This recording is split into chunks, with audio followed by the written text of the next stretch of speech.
The state says that you can take off your mask indoors if you are fully vaccinated after February 15th, but there is still no set guidance from most Bay Area counties. Health officials in Solano and San Mateo counties say they'll be following the state's guidance next week. Ground 4's Rob Nesbitt talked with health experts about the delayed response from the others, and he joins us live from the city with their reasoning behind that. Rob.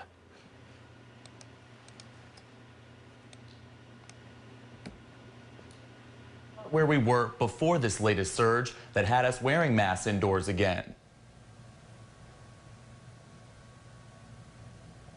It is leaving the same way, but infectious disease expert at UC Berkeley, Dr. John Swartzberg, says it's not over yet. We still have an awful lot of cases in the community, which means that when you're out and about, there's a high probability you're going to come into contact with someone with COVID. That high probability has most counties in the Bay Area waiting to make a decision on lifting mask mandates, including the San Francisco Department of Public Health that released a statement Tuesday saying, quote, San Francisco is currently evaluating our local situation based on cases, hospitalizations, and vaccinations citywide, including booster doses, and is consulting with our regional and state partners on next steps regarding our indoor masking requirements. The hesitation makes a lot of sense to me. Predictability.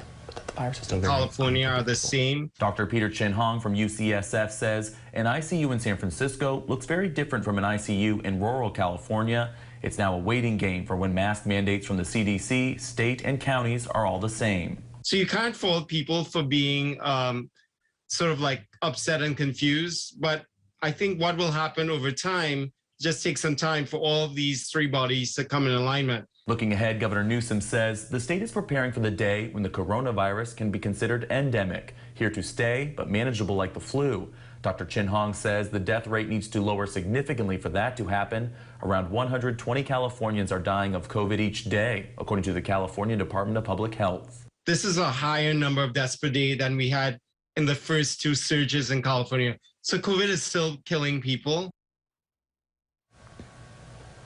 Dr. Chin Hong says the second factor for COVID to be considered endemic is predictability, but that the virus is still very unpredictable with its surges. Live in San Francisco, I'm Rob Nesbitt, Ground 4 News. Thank you.